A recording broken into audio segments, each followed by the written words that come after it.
쓴 첫 번째 편지란 뜻이에요. 해나 한번 따라해 볼까요? 베드로가 쓴, 베드로라는 사람이 쓴 첫 번째 편지. 베드로라는 사람이 쓴 첫 번째 편지예요. 우리 베드로전서 펴고 또 교재도 한번 펴시다. 자, 쓴 사람은 베드로입니다. 베드로가 썼지만은 우리 교재를 봅시다. 직접 쓴 게 아니라 자기 비서 실라라는 사람이 이렇게 받아 적은 것 같아요. 아마 네로 황제의 핍박이 있던 60년대라면 언제를 말하죠? 예수님이 태어나신 지 60년에서 70년까지를 60년대라 그럽니다. 그때 아주 핍박이 있을 때입니다. 편지 받는 사람은 이 터키 지역, 소아시아 지역에 흩어진 여러 교인들에게 편지를 썼습니다. 고난받는 성도들에게 편지를 썼어요. 주제는 뭐냐면 예수님의 재림을 소망하며 고난 가운데서도 인내하고 거룩하게 살라 격려하기 위해서 쓴 편지입니다. 자, 이제 베드로전서 1장 한번 볼까요?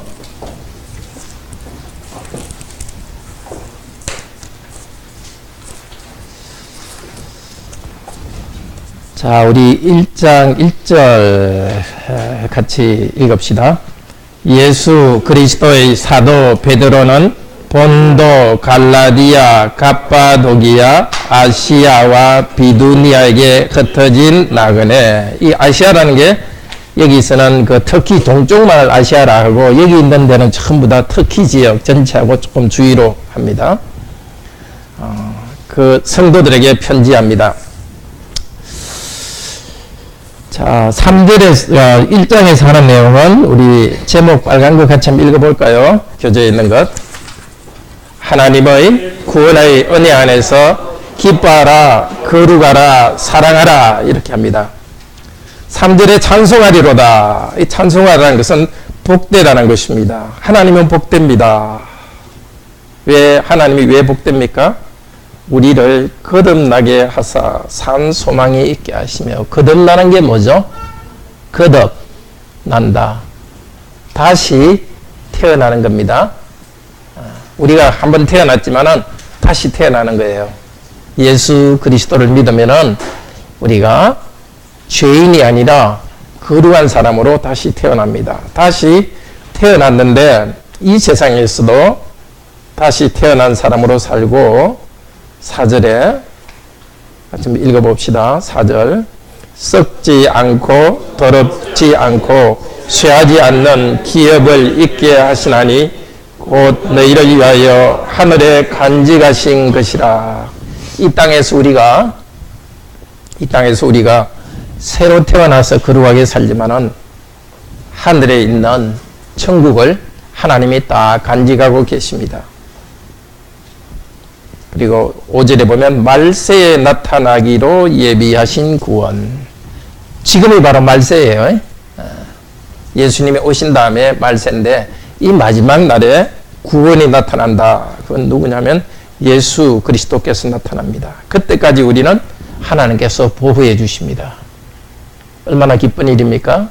우리가 예수님 믿었는데 예수님 다시 오실 것이고 그때까지 우리를 하나님께서 보호해 주십니다. 그런데 6절 한번 읽어봅시다. 우리한테 큰 어려움이 있었습니다. 그때 편지를 받은 성도들한테 고난이 있었습니다. 6절 읽읍시다. 그러므로 너희가 이제 여러 가지 시험을 인하여 잠깐 근심하게 되지 않을 수 없었으나 오히려 크게 기뻐하도다. 야고보서 1장에서도 너희가 시련을 만날 때 크게 기뻐하라 이렇게 했는데 지금 베드로에게도 그렇게 말합니다. 시험을 만나지만 너희들은 크게 기뻐한다. 어려운데 크게 기뻐해요. 그렇게 될 수 있을까요? 어렵고 힘든데 아주 기뻐할 수 있을까요? 이유가 다음에 있습니다.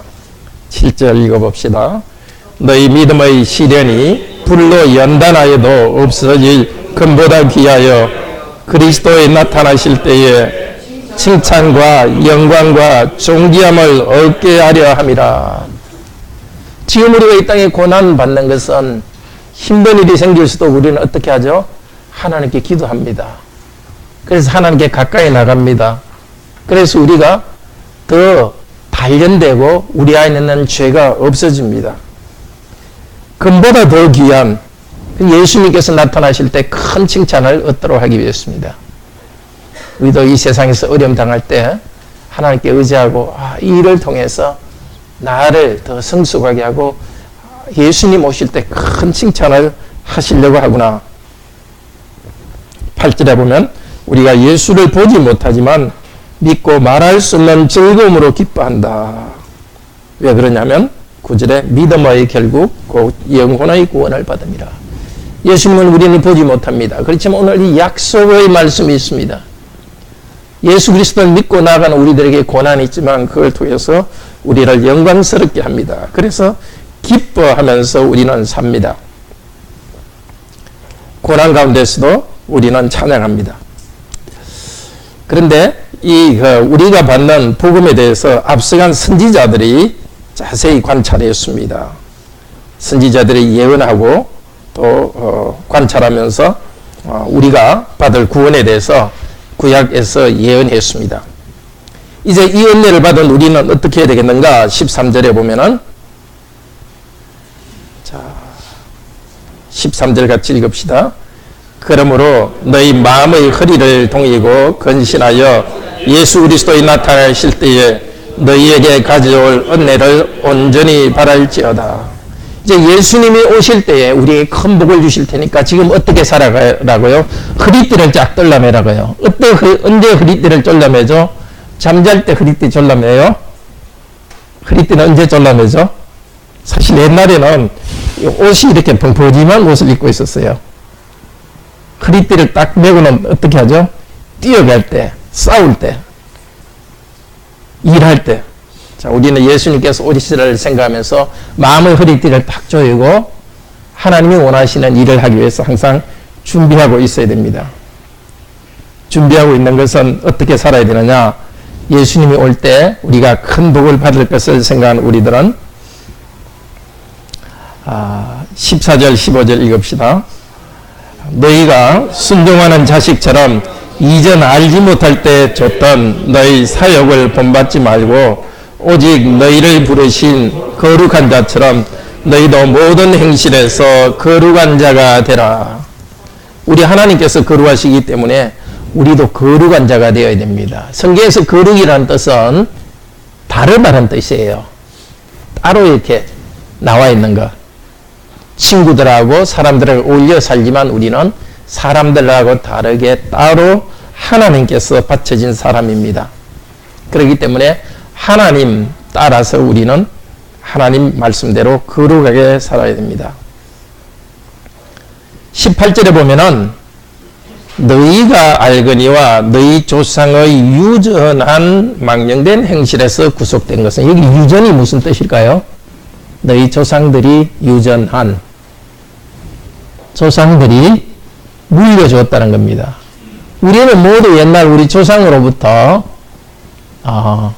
부모님, 할아버지로부터 나쁜 것을 물려받았어요. 좋은 것도 물려받았지만은 죄를 물려받았어요. 어릴 때 우리가 부모님께 잘 배우고 할아버지한테 잘 배웠지만 우리 안에 죄를 물려받았어요. 우리 한국 사람들이 죄를 물려받았고 아담의 죄를 물려받았습니다. 이제는 그것으로부터 우리가 죄로부터 깨끗하게 됐는데 어떻게 죄로부터 깨끗하게 됐느냐? 19절 읽읍시다. 오직 흠없고 점없는 어린 양 같은 그리스도의 보배로운 피로 한 것이니, 예수님의 보배 피로 우리가 죄가 깨끗하게 되었습니다. 죄가 없는 게 아니라 죄가 있는데 예수님께서 죄를 없다고 인정해 주셨어요. 인정해 주셨기 때문에 이제는 우리를 어떻게 살아라 하느냐? 죄 없는 사람으로 거룩하게 순종하며 살아야 됩니다. 근데 그렇게 하도록 하기 위해서 우리에게 믿음을 주셨어요. 21절 읽어봅시다.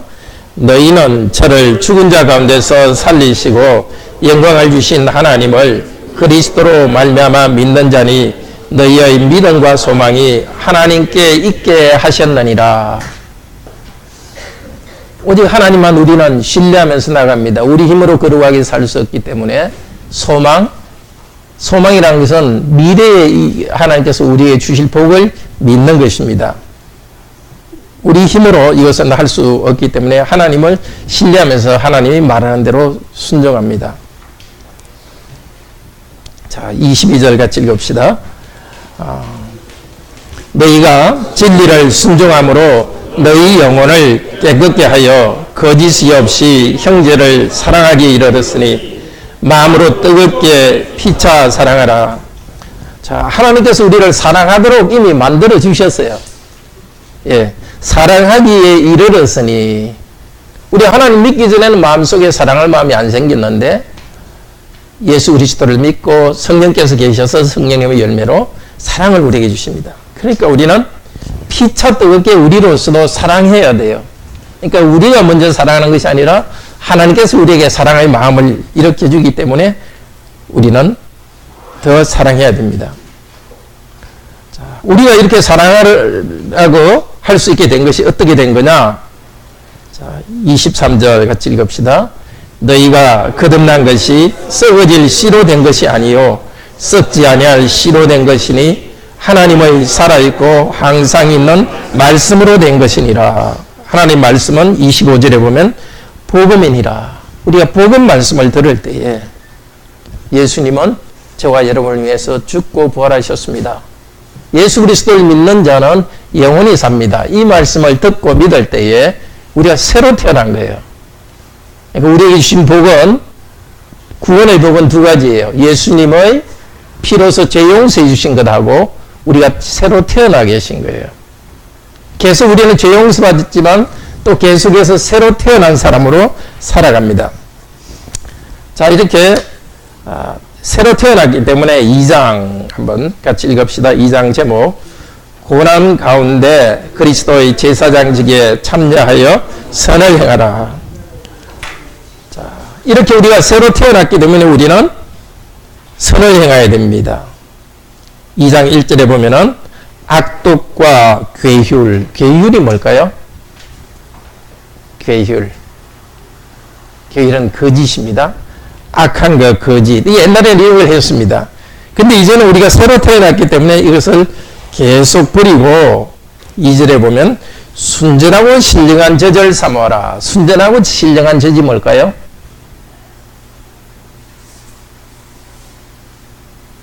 중고등학생들 순전하고 신령한 젖을 삼아라. 근데 그게 뭘까요? 하나님의 말씀을 말합니다. 우리가 어린애들이 젖 먹으면 쑥쑥 자라잖아요. 우리도 말씀을 먹을 때 쑥쑥 자랍니다.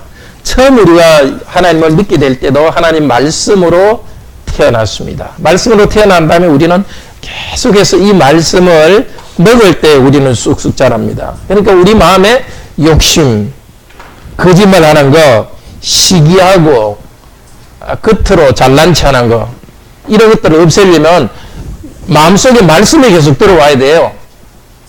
그냥은 우리가 될 수 없습니다. 마음속에 하나님 말씀이 들어와서 말씀을 외우고 읽고 말씀에 순종할 때 우리 마음의 모든 악한 것을 없애 주시는 겁니다. 자, 우리는 예수님께 나와봤고 예수님을 믿었는데 4절 5절 읽어봅시다. 4절 5절. 사람에게는 버림받았으나 하나님께는 택하심을 입은 보배로우신 삼돌이 예수께 나와 너희도 삼돌같이 신령한 집으로 세워지고 예수 그리스도로 말미암아 하나님께 기쁘게 받으실 신령한 제사를 드릴 거룩한 제사장이 될지니라. 이건 비유예요. 옛날에 예루살렘 성전은 돌로 지었잖아요. 돌 하나하나로 이렇게 딱 지었는데 우리도 지금 예수님과 연결돼 가지고 교회로 지어져 가는 거예요. 우리는 전부 예수님이 살아계시니까 살아계신 예수님께 연결돼 가지고 우리 하나하나가 모여서 교회가 됐어요. 옛날 성전에서 제사장이 제사를 드렸잖아요. 우리 모두도 제사장이고 제사를 드려요. 이 교회에서 우리가 제사장으로 제사를 드립니다. 우리가 드리는 제사가 뭘까요? 교회에서 드리는 제사?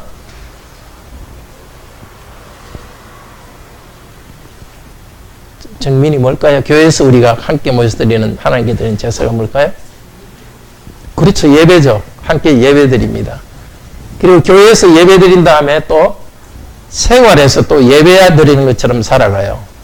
그러니까 우리는 혼자서가 아니라 교회로서 함께 모여서 예배 드리면서 하나님께 가까이 가고 그리고 하나님 뜻대로 세상 가운데 살아가면서 거룩한 제사장입니다.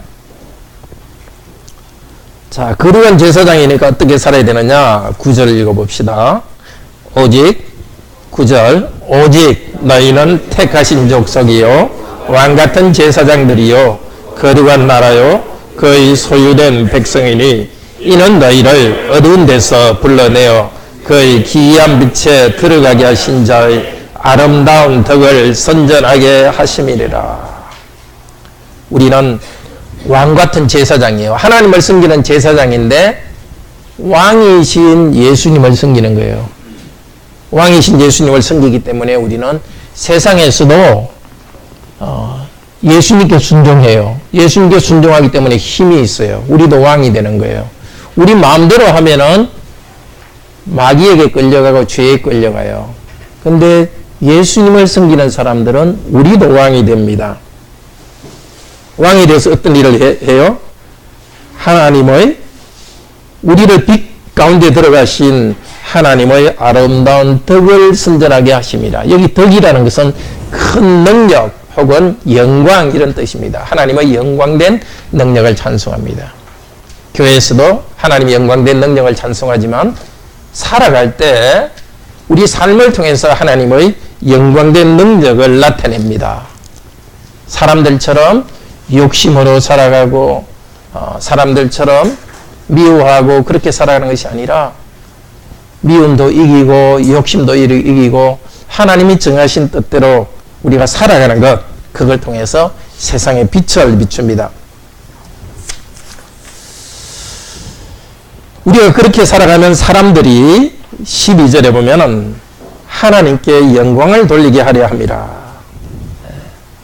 우리가 하나님 말씀에 순종해서 살아가면 우리가 살아가는 걸 보고 사람들이 와, 참 하나님은 좋은 분이구나 하면서 하나님께 영광을 돌리게 됩니다.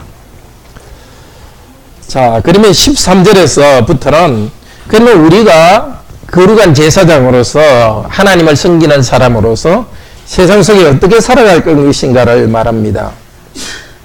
13, 14절에는 인간에 세운 모든 제도를 주를 위하여 복종하다. 이 제도라는 것의 원래 뜻은 창조라는 뜻입니다. 하나님이 창조하신 것.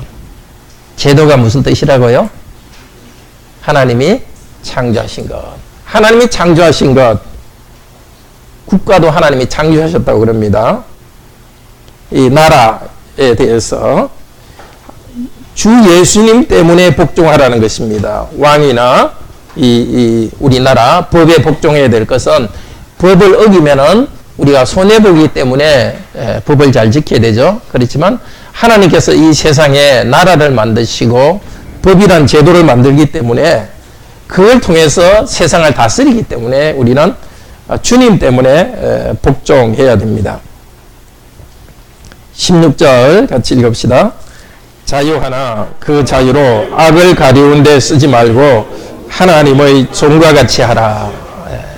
마음대로 하는 것이 아니라 우리는 하나님의 종으로서 하나님 우리에게 자유를 주셨죠. 그리스도인으로서. 그렇지만 그 자유를 가지고 마음대로 사는 것이 아니라 하나님께서 주신 일에서 복종하며 살아갑니다. 자, 18절부터는 종들에게 주인들에게 복종하라 이렇게 합니다. 근데 18절에 보면 까다로운 사람에게도 복종하라. 이게 중요합니다. 요즘 직장에서도 우리가 자기 윗사람이 자기한테 뭐 친절하지 않게 하면은 그냥 말 안 듣고 싶어 하는 생각이 있어요. 잘못하는 것은 고치려고 해야 되지만 그렇지만 시키는 일에는 복종해야 됩니다. 까다로운 사람에게도 복종하라. 19절이 아주 중요합니다. 같이 읽읍시다. 매일 고난을 받아도 하나님을 생각함으로 슬픔을 참으면 이는 아름다우나. 애매히 이 말은 부당하게 이 뜻입니다. 근데 애매하다는 뜻이 아니라 부당하게. 정말 우리가 잘못이 없는데 손해를 당할 때가 있습니다. 그것도 물론 봐도 잡아야 되지만 그 부당하게 우리가 취급할 때 다 잘못 바로 잡을 때가 다 그렇게 고칠 수가 없을 때도 있습니다. 그때 우리는 고난을 받으면서 하나님을 생각하며 참고 나아갑니다. 하나님을 생각하며 참고 나간다는 것은 20절에 선을 행함으로 고난을 당하며 참는 겁니다. 다른 사람이 우리한테 잘못되게 하더라도 우리는 해야 될 일을 하면서 그것을 참고 나갑니다. 왜 그랬느냐? 우리 21절 읽어봅시다. 이를 위하여 너희가 부르심을 입었으니 그리스도도 너희를 위하여 고난을 받으사 너희에게 본을 끼쳐 그 자치를 따라오게 하셨느니라. 예수님께서 고난 받으셨잖아요. 고난의 길을 가시면서 첫째는 우리 죄를 용서해 주었습니다. 그리고 우리도 예수님이 가신 길, 고난의 길을 따라오라고 합니다. 우리가 다 길을 잃었었는데 25절 읽어봅시다. 너희가 전에는 양과 같이 길을 잃었더니 이제는 너희 영혼의 목자와 감독 되신 이에게 돌아왔나니라. 목자는 양들을 돌보잖아요. 이 감독이라는 것은 위에서 감독한다는 뜻이 아니라 딱 쳐다보고 있다는 뜻이에요. 쳐다보고 있다가 넘어지면 일으켜주고 나쁜 일이 오면 이리 와 싸워주고. 자, 예수님께서 우리 죄를 용서하시고 목자로서 감독으로서 지금 돌보고 계십니다. 예수님이 그렇게 일하기 때문에 우리는 어떻게 해요? 다른 사람이 우리한테 잘못했을 때 확 싸우고 이렇게 하는 것이 아니라 바로 잡으려고 하지만 다 할 수 없을 때는 참고서 그 일을 바로 잡을 때까지 참고 나가는 겁니다. 특히 우리 초대교회 성도들은 예수님 믿는다는 것 때문에 손해도 많이 봤어요. 재산도 빼앗기고 욕도 먹고 그때 같이 요구하는 것이 아니라 꾹 참고 나가는 것입니다. 자, 3장에서도 계속 제목을 읽읍시다. 3장. 그리스도 안에서 복종하며 거룩하게 살아라. 1절에서 7절은 아내들에게 말합니다. 아내들에게 자기 남편에게 순종하라 하면서 도를 순종하지 않는 자라도, 이 도라는 것은 밑에 보면 말씀입니다. 하나님 말씀을 순종하지 않는 자, 하나님을 믿지 않는 남편에게도 순종하라 합니다. 왜 그렇습니까? 아내가 하는 말이 아니라 아내가 하는 행동을 보고 남편이 구원을 받는다는 겁니다. 이거는 우리 믿지 않는 가족을 둔 우리 모두에게 해당됩니다. 부모님이 믿지 않거나 또 자녀가 컸는데도 하나님을 잘 믿지 않는다. 남편이 아내가 믿지 않는다. 그럴 때는 말로서도 우리가 복음을 전해야 됩니다. 그런데 말로서 복음을 전하지만 어쩌면 더 중요한 것이 행동으로서 사랑을 베풀고 자기 남편이 잘못하는 일이 있어도 잘하는 일에 대해서는 순종하고 또 힘들어도 순종하는 겁니다. 그렇게 함으로써 그들이 구원을 받게 합니다. 전에 앞서간 여성도들도 그렇게 복종함으로써 5절에 보면 복종함으로 자기를 단장하였느니라. 이 단장이 화장입니다. 예쁘게 화장하는 것보다 여성에게 더 아름다운 것은 하나님이 주신 말씀대로 복종하는 것입니다. 그런데 남편에게 다시 이야기합니다. 자, 7절 읽읍시다. 남편 전자들아, 이와 같이 지식을 따라 너희 아내와 동거하고 저는 더 연약한 그릇이요 또 생명의 은혜를 위협으로 함께 받을 자로 알아 기히 여기라. 이는 너희 기도가 막히지 아니하게 하려 함이라. 남편들은 아내들은 나한테 복종해야지 하고 시키고 이런 것을 즐기면 안 되는 거죠. 남편들은 아내를 더 연약한 그릇, 아주 귀한, 깨지기 쉬운 귀한 그릇처럼 귀하게 여기고 지식을 따라 아내와 동거하고 내 마음대로 하는 것이 아니라 하나님께 주신 말씀을 따라 아내를 대합니다. 그리고 생명의 은혜를 유업으로 함께 받을 자로 알아야 된다. 그냥 함부로 하고 그냥 시간만 지나면 된다 이렇게 하는 게 아니라 우리는 함께 천국 갈 사람이다. 그것을 알고서 함부로 하면 안 되는 거죠. 우리 지나가는 사람한테는 한 번씩 그냥 잘못하고 그냥 지나갈 수도 있잖아요. 근데 계속 만날 사람한테는 그렇게 못하죠. 근데 우리 남편 아내는 천국에서 다시 천국까지 같이 가고 볼 사람이기 때문에 함부로 하지 않고 아내를 참 귀하게 여기고 말씀대로 되어야 됩니다. 그렇게 해야 기도가 막히지 않아야 한다. 남편이 그렇게 해야. 기도가 막히지 않는다는 것은 하나님이 우리 소원을 들어주신다는 겁니다. 그리고 9절에서 8절에서 12절까지는 우리가 서로에 대해서 항상 자비롭게 여기라. 우리 8절 읽어봅시다. 마지막으로 말하노니 너희가 다 마음을 같이하여 체휼하여 형제를 사랑하며 불쌍히 여기며 겸손하며 서로에 대해서 항상 체휼하며 이거는 함께 고난받는 심정을 가지라는 것입니다. 같이 아파하는 심정. 왜 이렇게 나한테 잘 못해주는가? 성도들끼리나 또 가족끼리 그렇게 하는 것이 아니라 그 아픔에 대해서 참 얼마나 힘들겠는가 그런 마음을 가지고 사랑하고 불쌍히 여기고 불쌍히 여기는 마음 그런 그 마음을 가지고 서로를 대해야 되겠습니다. 자, 13절부터 우리 22절까지는 의를 위하여 고난을 받을 때 그리스도를 주님으로 모시며 인내하라 합니다. 열심으로 선을 행하는데 15절 같이 읽읍시다. 3장 15절. 너희 마음에 그리스도를 주로 삼아 거룩하게 하고 너희 속에 있는 소망에 관한 이유를 묻는 자에게 대답할 것을 예비하되 온유와 두려움으로 하고. 사람들이 믿지 않는 사람들이 너희들은 왜 예수님을 믿느냐 이 말을 할 때 항상 대답할 것을 가지고 있어야 돼요. 대답할 내용은 첫째는 예수님이 누구신지를 말해줘야 되겠죠. 하나님이 사람이 됐고 여러 당신의 죄를 위해 죽으셨고 믿으면은 새 삶을 시작됩니다. 근데 여기 대답할 것을 준비하는 것은 여기서 강조하는 것은 우리의 삶이에요. 우리가 하나님 뜻대로 올바로 살면은 그것이 대답할 말이 되는 거예요. 왜 예수 믿느냐 하면은 내가 살아가는 삶을 보세요. 나는 이렇게 살아가니까 참 좋습니다. 부부가 이렇게 살아가니까 행복합니다. 죄를 짓지 않고 깨끗하게 살아가니까 좋습니다. 그렇게 말할 수 있도록 해요. 그렇게 우리가 바로 살아가면 16절에 보면 너희를 비방하는 자로 하여금 부끄럽게 여김을 당할 것이다. 기독교인들이 잘못한다 이 말을 하는 사람한테 우리가 하나님 뜻대로 바로 살아가면 그 사람들이 잘못한다는 것을 알게 되는 것입니다. 17절 같이 읽읍시다. 선을 행함으로 고난받는 것이 하나님의 뜻일진데 악을 행함으로 고난받는 것보다 나으니라. 이 하나님의 뜻입니다.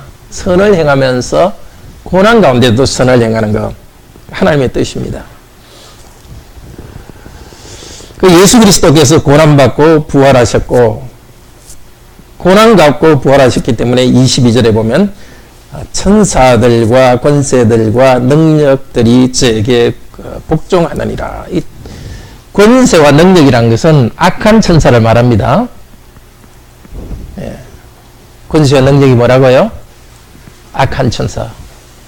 예수님께서 낮아지셔서 우리를 섬겨주셨습니다. 천사보다 낮아지셨고 또 마귀의 시험도 받으셨습니다. 그렇지만 이제 부활하셔서 천사들도 복종하지만 마귀도 이제 예수 그리스도께 복종합니다. 자, 4장 제목 읽읍시다. 그리스도 안에서 생명과 영광을 얻는 방법, 죄악된 육신을 죽임, 성김, 고난. 자, 이제 우리도 예수 그리스도를 따라서 의롭게 삽시다. 그런데 3절 읽어봅시다. 너희가 정욕과 술취함과 방탕과 연락과 무법한 우상숭배를 하여 이방인의 뜻을 쫓아 행하는 것이 지나간 때가 족하도다.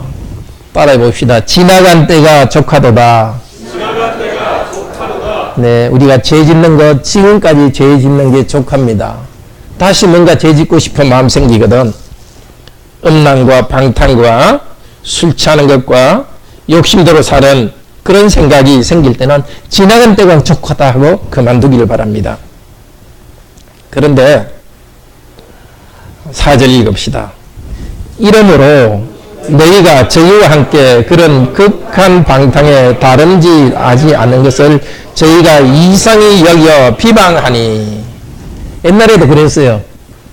하나님 믿는 사람들이 이제 옛날에는 똑같이 죄를 짓고 우상숭배했는데 음행도 하고 서로 싸우기도 하고 그랬는데 이제는 안 싸우고 착하게 살아가니까 사람들이 이상히 여기며 비방하는 거예요. 따돌림 당하는 거예요. 그러니까 우리도 이 땅에서 비방을 당하고 따돌림 당한다는 것을 알아야 돼요. 우리가 바로 살려는 사람들이 우리를 좋아하는 것이 아니라 어떨 때는 우리를 비방합니다. 자, 그럼에도 불구하고 우리는 이 예수 그리스도의 재림을 생각하고 7절부터는 형제자매를 피차 열심으로 사랑하라. 8절에서 그냥 사랑하는 것이 아니라 열심으로 사랑하라. 사랑하되 어떻게 허다한 죄를 덮느니라. 사랑한다는 것은 다른 사람이 잘못을 덮어주는 거예요. 이제 성도들끼리 잘못을 드러낸 것이 아니라 사랑함으로써 그걸 메꿔주는 거예요. 자꾸 벌출내는 것이 아니라 부정한 것을 내가 사랑해서 대신해주고 계속 사랑함으로써 그 사람이 변화되도록 돕는 것입니다. 자, 이제는 10절 같이 읽읍시다. 각각 은사를 받은 대로 하나님의 각양 은사를 맡은 선한 청지기 같이 서로 봉사하라. 자, 우리가 가진 것은 이제 섬기기 위해서 주셨다는 걸 알아야 돼요. 말을 할 때는 하나님 말을 하는 것처럼 서로에게 참 귀하고 신중하게 말해야 됩니다. 내가 또 시간이 있어서 남을 섬긴다면은 내가 당신을 섬긴다 해서 교만한 것이 아니라 하나님이 주신 것으로 섬기는 것을 알아야 됩니다. 이 땅 살아갈 때는 우리가 계속 고난이 있습니다. 고난이 있을 때 13절 같이 읽읍시다. 오직 너희가 그리스도의 고난에 참여하는 것으로 즐거워하라. 이는 그의 영광을 나타내실 때에 너희로 즐거워하고 기뻐하게 하려 함이라. 이 땅에서 예수 그리스도 믿는 우리들이 고난 받는 것은 예수 그리스도 나타날 때 영광에 참여하도록 하기 위해서입니다. 또 14절 읽읍시다. 너희가 그리스도의 이름으로 유혹을 받으면 복이 있는 자로다. 영광의 영 곧 하나님의 영이 너희 위에 계심이라. 하나님 뜻대로 사는 것 때문에 고난받으면 성령님이 우리 가운데 있습니다. 참 귀한 말입니다. 우리는 성령 충만하면 이렇게 마음이 좀 이상해지는 감정적인 것으로 생각하는데 예수 그리스도를 믿고 바로 살아가는데도 나한테 고난이 온다. 또 고난 가운데서도 내가 인내하며 살아가는 그 우리에게는 성령님이 계십니다. 성령님의 열매가 뭐죠? 인내. 고난 가운데 참고 나가는 크게 성령께서 함께 하십니다. 하나님 말씀대로 붙잡고 나갈 때 고난 가운데서 하나님께서 우리를 돌보십니다. 자, 5장에서는 제목 읽읍시다. 그리스도의 고난의 길을 따르는 목사, 그리스도의 권위 아래 순종하는 성도. 자, 5장 1절에 보면 장로들에게 권하노니, 이 장로라는 것은 목사입니다. 어떻게 하라 하느냐면 하나님의 양무리를 치되 이들 부득이함으로 하지 말고 자원함으로 하며 기쁜 마음으로 하라는 겁니다. 하나님 맡기신 일을 할 때. 그 다음에 2절에 더러운 일을 위하여 하지 말고 기쁜 마음으로 해야 되고, 돈을 벌기 위해서 교회에 목사를 하거나 섬겨서는 안 되고, 세 번째는 맡기운 자에게 주정하는 자세를 하지 말고. 이 자세라는 것은 자세가 좋다 이런 뜻이 아니라 남에게 위세를 부린다는 뜻입니다. 목사나 어떤 교회의 지도자는 그렇게 되기 쉬워요. 억지로 할 수도 있고, 자기가 섬기는 걸 통해서 뭔가 돈 이익을 얻으려는 욕심에 빠질 수도 있고, 막 지배하려는 생각이 있을 수 있는데 그렇게 하지 말라는 겁니다. 오히려 섬길 때 예수께서 우리에게 은혜를 주신다는 겁니다. 그리고 5절에 보면 젊은 자들아, 5절 읽읍시다 같이. 젊은 자들아, 이같이 장로들에게 순복하고 다스로 겸손으로 허리를 동이라. 하나님이 겸손한 자를 대적하시되 교만한 자를 대적하시되 겸손한 자에게는 은혜를 주시니라. 이 젊은 자들아는 모든 교인들을 이야기합니다. 목사나 교회의 직분자들이 바로 섬길 때에 교회의 성도들은 복종해야 됩니다. 우리는 교만하고 자기를 내세우는 걸 좋아하는데 교만하면 하나님이 대적하십니다. 겸손한 자를 하나님께서 은혜를 베풉니다. 그리고 그 뒤에 이어서는 7절 8절에서 마귀와 싸우라. 어떻게 마귀와 싸웁니까? 말씀과 기도로 싸웁니다. 어떤 유혹이 일어날 때 말씀과 기도로 싸웁니다. 이렇게 살아갈 때 하나님께서 우리를 굳게 하실 것입니다. 10절 위로의 말씀 같이 읽읍시다. 모든 은혜의 하나님 곧 그리스도 안에서 너희를 부르사 자기의 영원한 영광에 들어가게 하시니가 잠깐 고난을 받은 너희를 친히 온전케 하시며 굳게 하시며 강하게 하시며 틀을 굳게 하시리라. 이 말씀 굳게 잡으시기를 바랍니다. 같은 말을 반복하고 있죠. 너희를 굳게 하시리라. 어떤 사람은 굳게 해요? 이 땅에서 고난 가운데 믿고 나간 우리들, 고난 가운데서 믿음을 잡고 나아갈 때 우리는 넘어질 것 같지만 결코 그렇지 않습니다. 약해 보이도 우리가 하나님 말씀 잡고 나아갈 때 우리를 온전하게 만들고 굳게 만들고 강하게 만들고 견고하게 만들고 강하게 해주시겠다고 약속했습니다. 고난이 있고 어려움이 올 때에 정말 이 말씀을 읽고 말씀대로 순종하며 나아갑시다. 다 같이 기도합시다. 은혜가 풍성하신 하나님, 앞서간 그 초대교회 성도들도 하나님 있기 때문에 많은 고난 가운데 살아갔습니다. 그 고난 가운데 성도들에게 가장 큰 위로는 앞서간 그리스도께서도 고난을 통해서 영광에 들어가셨다는 것입니다. 이제 우리도 그리스도를 믿고 구원받았사오니 이 땅 살아가는 날 동안에 그리스도 말씀에 순종하여 살기 때문에 사람들에게 비난도 받고 따돌림도 받고 그런 일 있더라도 기뻐하게 하여 주소서. 하나님께서 말씀을 통해서 우리를 굳게 하리라고 약속하셨사오니 우리의 약함을 보지 않도록 하시고 이 약속과 말씀의 능력 의지하며 강하게 인내하며 살게 하소서. 주 예수 그리스도 이름으로 기도드립니다. 아멘. 함께 예배 준비하겠습니다.